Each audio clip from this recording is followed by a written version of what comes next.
So there are a lot of things that I know I'm supposed to do, but they just don't come natural to me. Like medical stuff, going to the doctor. I know I'm supposed to do that, but if I was honest with you, it's probably been at least a decade since I've seen one. But lately, I've been having some medical issues come up, so I've decided that it's something I probably should start doing again.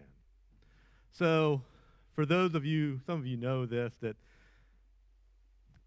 it's just not comfortable for me. Just not something that's natural to me. But I made a call to a doctor's office, tried to make an appointment.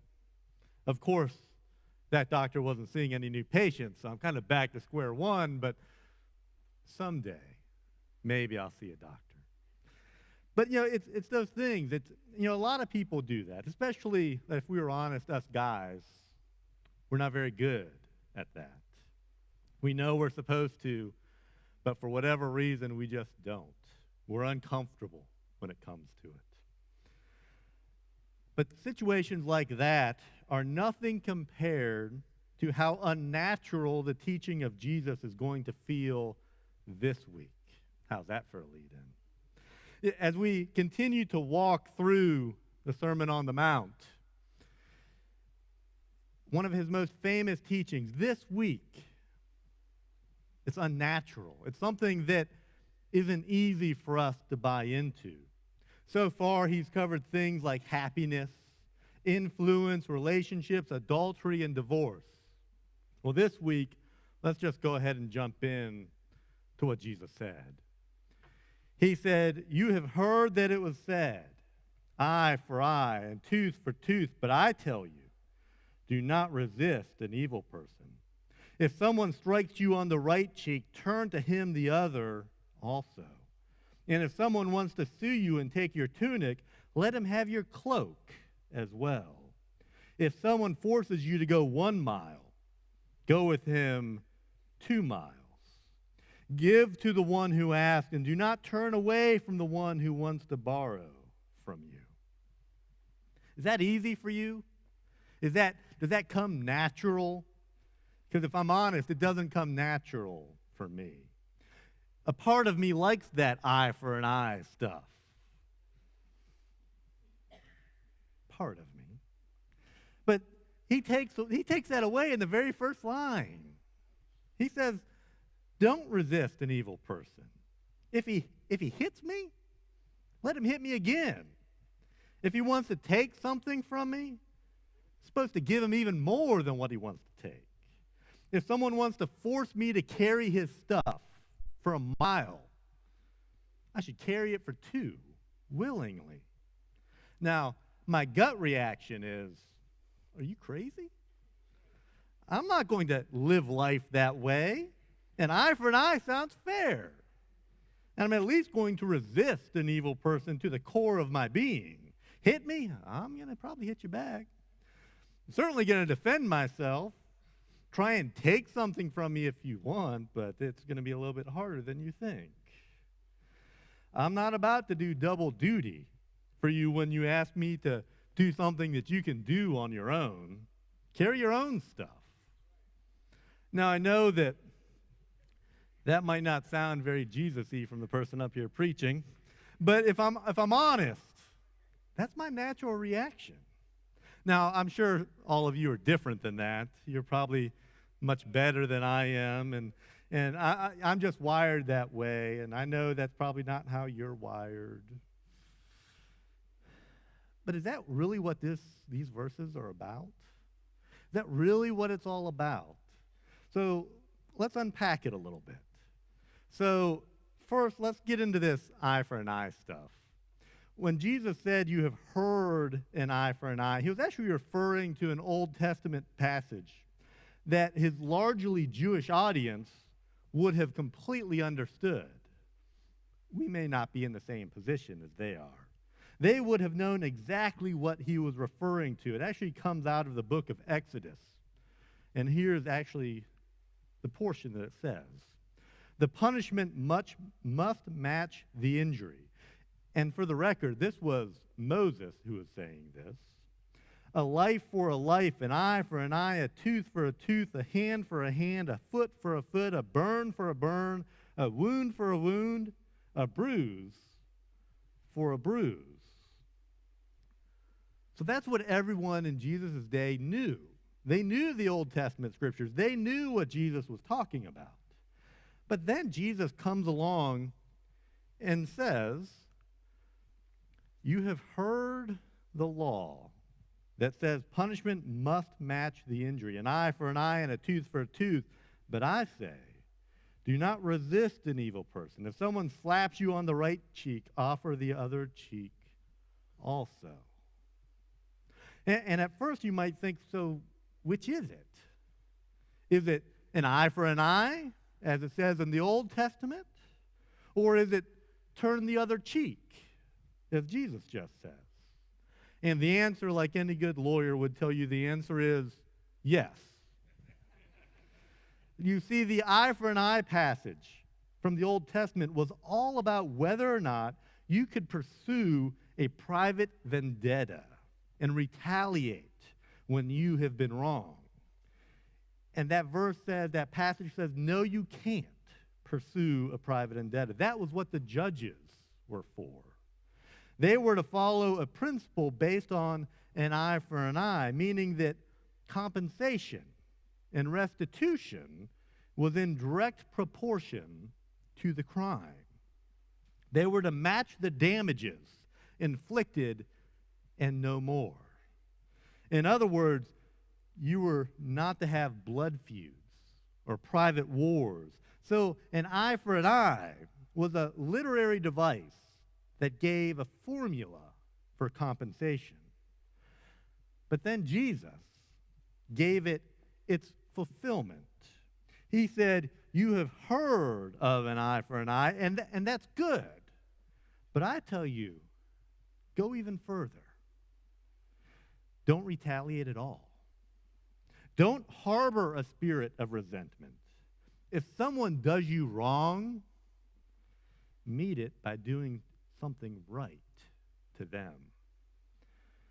Now, does that mean that you can't engage justice, that you can't have a court and a legal system and police to protect you? Absolutely not. Jesus is saying, let the courts meet that situation with justice, which is appropriate for them to do, and for you to allow them to do it. But for you as an individual, meet that person with love. Don't personally meet evil with evil, ill with ill, malice with malice, wrong with wrong, an eye for an eye. Because if we practice an eye for an eye, eventually we're all going to be blind. I was reading John Stott, and he said that throughout the ordeal of Jesus' crucifixion, which is what this weekend is often about, throughout that ordeal of Jesus' crucifixion, John Stott notes that Jesus, with infinite dignity of self-control and love, held his peace. When he could have called down 10 legions of angels, he didn't. And it wasn't that Jesus was a doormat. He did it with selfless love of a person who, when injured, refuses to satisfy himself by taking revenge, but studies instead the highest welfare of the other person and of society as a whole, and determines his reactions accordingly. Now, you may be thinking, okay, I get it, but what's with letting them hit me on the other cheek, taking my coat, making me walk a second mile? And so let's take a look at some of those, because that language and those scenarios don't necessarily make sense to us today, but we have to look at what it meant back in Jesus' day. When talking about what's going on, talking about being struck in the face. It wasn't so much being attacked, it was being insulted. To be struck on the right cheek in that day and time would mean being struck with the back of your hand. It was an insult, a way to make a mockery out of a person, to belittle you publicly. That's what he's talking about. In terms of the shirt, that was if someone was suing you or demanding money from you, if they couldn't get it from you, or if you didn't have it, they could literally take your shirt. It's where we get the phrase, taking the shirt off your back. We still use that. But Jesus takes it a bit further and says, not only give him the shirt, give him your coat as well. And then there's the going an extra mile. You see, in Jesus' time, the entire region was under the control of the Roman government. And one of the dynamics of that occupation was that those who were being occupied could be forced into any kind of service that the Romans wanted. The Roman military could requisition bands of unpaid laborers to build roads, to build buildings, and they could force anyone at any time to do whatever it was they needed, even to walk a mile carrying their things. And in fact, we see this at Jesus' crucifixion. Jesus was so badly beaten that he could not carry his own cross. So the Romans found a man, Simon from Cyrene, and they were able to force him to do it based upon their occupation. A Roman soldier walking down a road could force anyone living under their occupation to carry their gear for a mile. And oftentimes they would force a new person, if available, mile after mile so that they never had to carry their stuff. It was deeply resented by the Jewish people in Jesus' day. Not only were the Romans occupying them, ruling over them, but now they're making them serve in the most demeaning of ways. And it was in that context that Jesus says, go the extra mile. Another phrase we still use to this day. Do you see what Jesus is saying in each of these situations? If someone strikes you on the cheek as an inferior, as an insult, offer him the other one.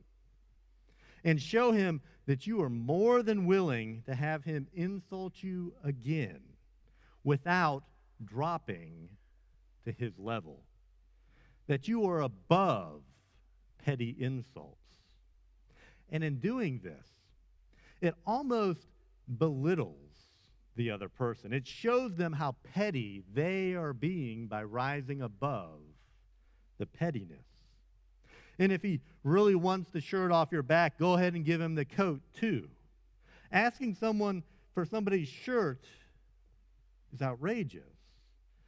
So show him just outrageous it is by not only giving him the shirt, but your coat too. So you're just standing there without clothes from the waist up, and reveal what that person as a rich person is really doing to the poor. Shame them and reveal it for what it really is.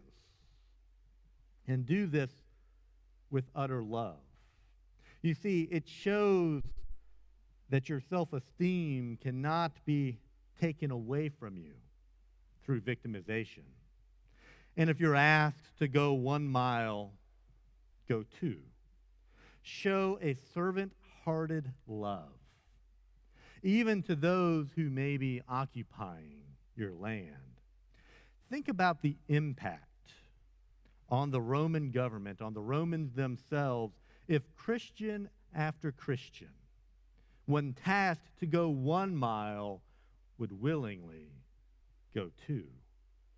In other words, what if your life was about serving instead of being served? Let that sink in for a second.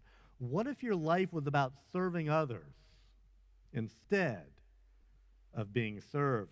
What if you met injustice or petty cruelty with something so radically different that it exposed it, that it revealed it, that it brought it into light in a way that shamed it? What if you modeled a different way to interact with other human beings? That there was a new way to be human? Would there be anything more radically countercultural than that? Not in that day, and if we're honest, not in our day either. What if you gave up the better parking space so that someone else could get it and you parked further away? What if you let someone who is obviously in a hurry in line in front of you? What if when you looked behind you in the fast food line, you saw a mom in a beat-up car with two kids looking as you maybe just picked them up from an after-school program after a long day's work? And what if when you get up to the front of the line, you ask the person how much the order was for the person behind you, and you paid it for them? See, that stuff doesn't come natural to us. It doesn't just happen. The more I've reflected on Jesus' words, it's not about being a doormat. It's not about being a pushover or being a wimp. It's not about being taken advantage of. It's about submitting your power, your privilege, your resources, your place in life to the cause of service. It's about dying to yourself in order to serve others. It's about infiltrating a selfish, self-centered culture where everyone is only ever thinking about themselves and offering them a radical alternative that can't help but arrest the world's attention to a different value system. It's about living in such a way that outserves the world and outloves the world, to show the world the difference that Christ can make in your life. But there's even more. Jesus didn't just want to make this about random acts of kindness or paying it forward or creating a feel-good moment or two. He was going for the jugular. So let's see what he has to say next. You have heard that it was said, love your neighbor and hate your enemy. But I tell you, love your enemies and pray for those who persecute you, that you may be sons of your Father in heaven. He causes his sun to rise on the evil and the good. He sends his rain on the righteous and the unrighteous. If you love those who love you, what reward will you get? Are not even the tax collectors doing that?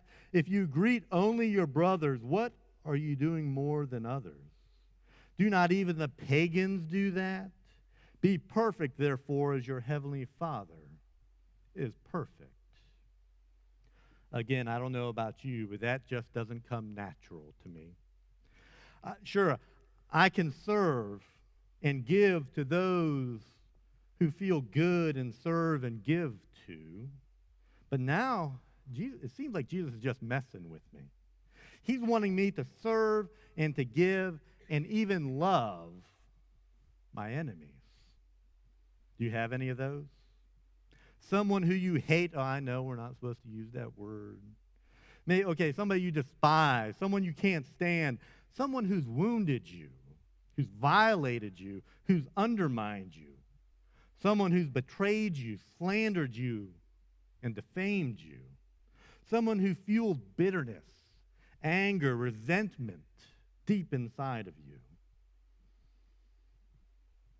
Probably have a face or two in your mind right now, don't you? Me too. And my hope is that none of you have my face in your mind. But I know what else you're feeling at the moment, that they deserve it. that you've been wronged, that the way you feel towards them, you feel that way for good and legitimate reasons, which means that they deserve how you feel and how you might act towards them. And yet Jesus tells us to love them, to pray for them. But he also tells us why. He says, if you only love those who love you, what have you pulled off in the love department? Nothing. Not much. In fact, it costed you nothing. Because that's not love. You see, that line, if I'm honest, has always kind of bugged me a little bit. Because it hits me right between the eyes. I love justifying my anger, my bitterness, my resentment, my hatred, because of what someone may have done to me, or what they may have done to someone that I care about. Sure, I'm all about loving, but only when I feel like the person deserves it. What Jesus is telling us, it just doesn't seem right, doesn't seem natural. And a thought came to me. Would I want that math applied to me? Do I want to be loved only to the degree in which I deserve to be loved? Heavens no. You want to know a memory that I hope I will never forget? That memory is when I first drank from the well of grace as a new Christian. I hope I never forget the depth of my awareness of my own need for forgiveness, the overwhelming reality of my need for mercy. I hope I never forget how broken I was and my ridiculous need for unconditional love. Because if it had been conditional, I would have never tasted grace. I hope I never forget that. Do you know about that kind of love? Have you thought deeply about that kind of love? And I want to spend a moment and talk about some of the words that we use for love, because the word we have just isn't deep enough. In the Greek language, there are 4 primary words for love. In English, we just have this one. So we try to make it work in all kinds of situations. We say, I love your dress, I love my cat, I love hockey. Do you just love this day? And of course, I love you. That makes love cover a whole lot of territory. But the Greeks, I think, were probably smarter than us in this. They realized that they needed more differentiations, more shades of meaning when it came to the word love. So they came up with 4 different words for love. The first word they came up with was eros. And it's where we get our word erotic, and you can probably take it from there. Use your imagination. It's where we get erotic, sexual, sensual love. The second word that they came up with was philia, which refers to brotherly love, which is where we get our word Philadelphia, which is called the city of brotherly love, which is kind of an oxymoron if you've ever been to Philadelphia. The third word is storge, which refers to an affectionate love.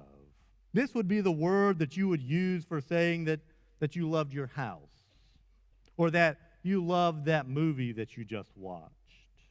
It's, I hate to say, a generic love. But then the final word that they have for love is agape love.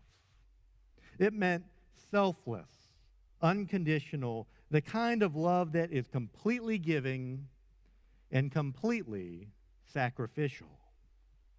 Agape love was a love that had nothing to do with the lovableness of the person being loved.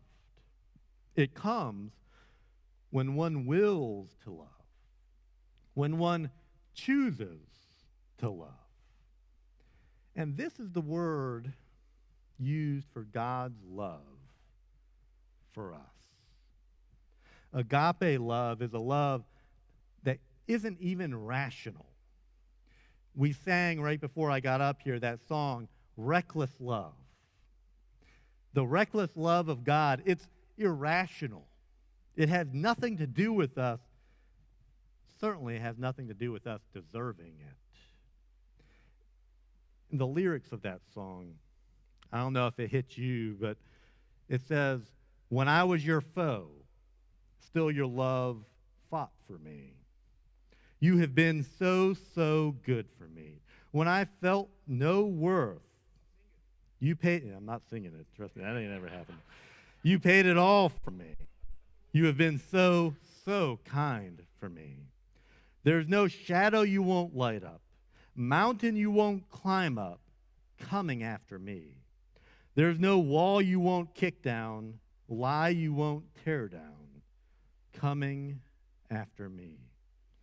The overwhelming, never-ending, reckless love of God. That's agape love.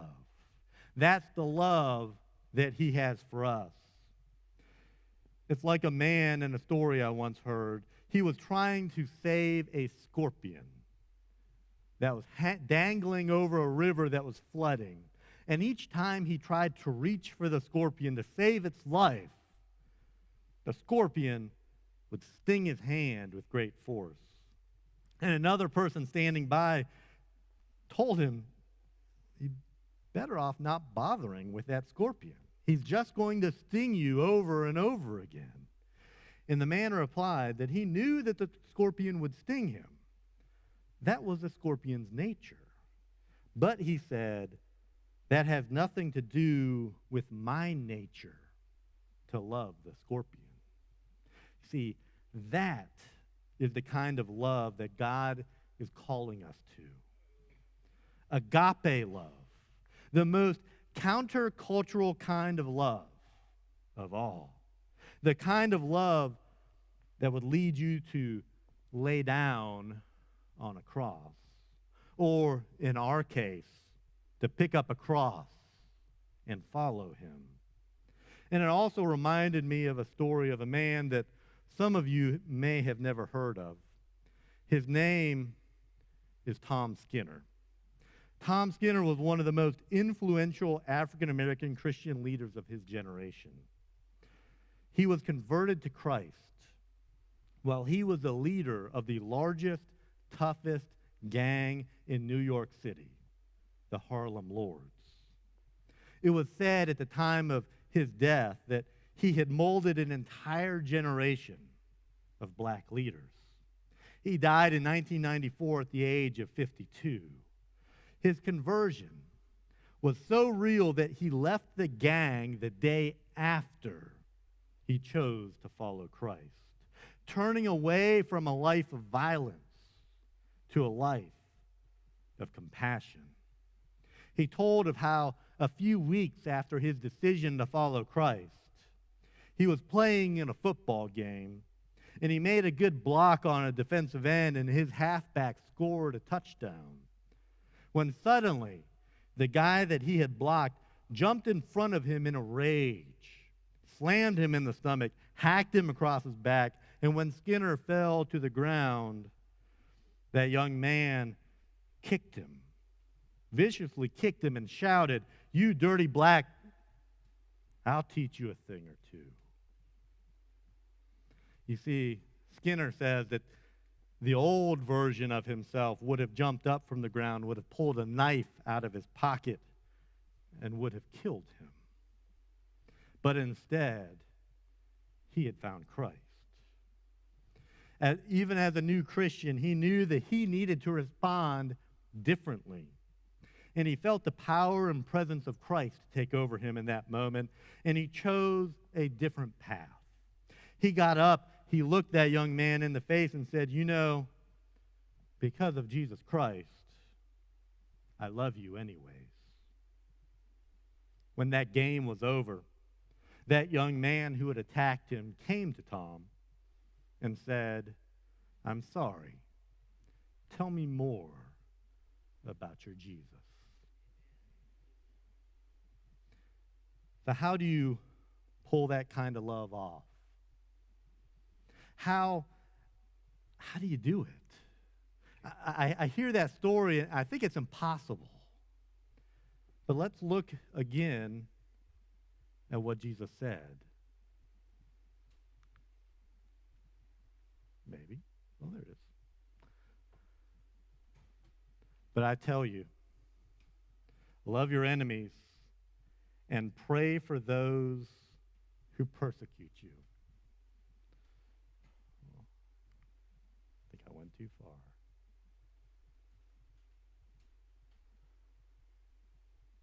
Love your enemies and pray for those who persecute you.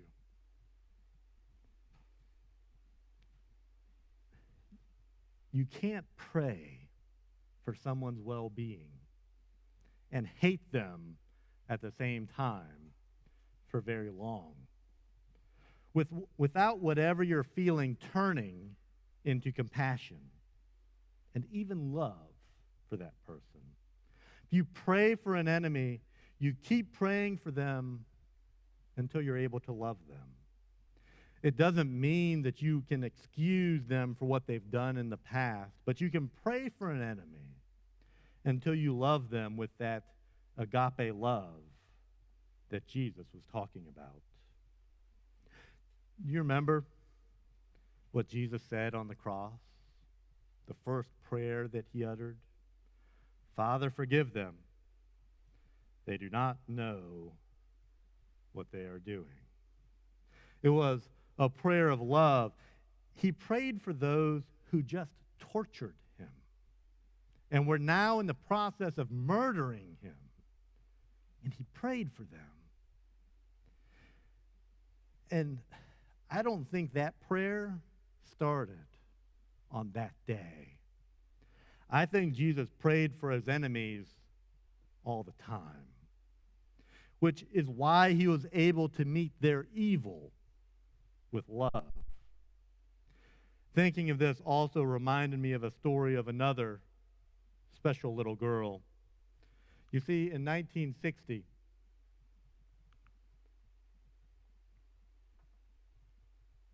maybe, in 1960, white parents in New Orleans openly opposed a federal court decision that ended segregation. Not only did the white parents withdraw their students from school, that any school that admitted African American children, they took their kids out, but they also picketed those schools. There was one little child, which was up there a minute ago, Ruby Bridges, 6 years old. She was the only African American student at her school, which meant for a period of time she was the only student, period, in the school. For weeks, she had to be escorted by armed federal marshals as she walked through a gauntlet of angry citizens who unleashed malicious verbal assaults that sought not only to wound this little girl, but to incite anger within her.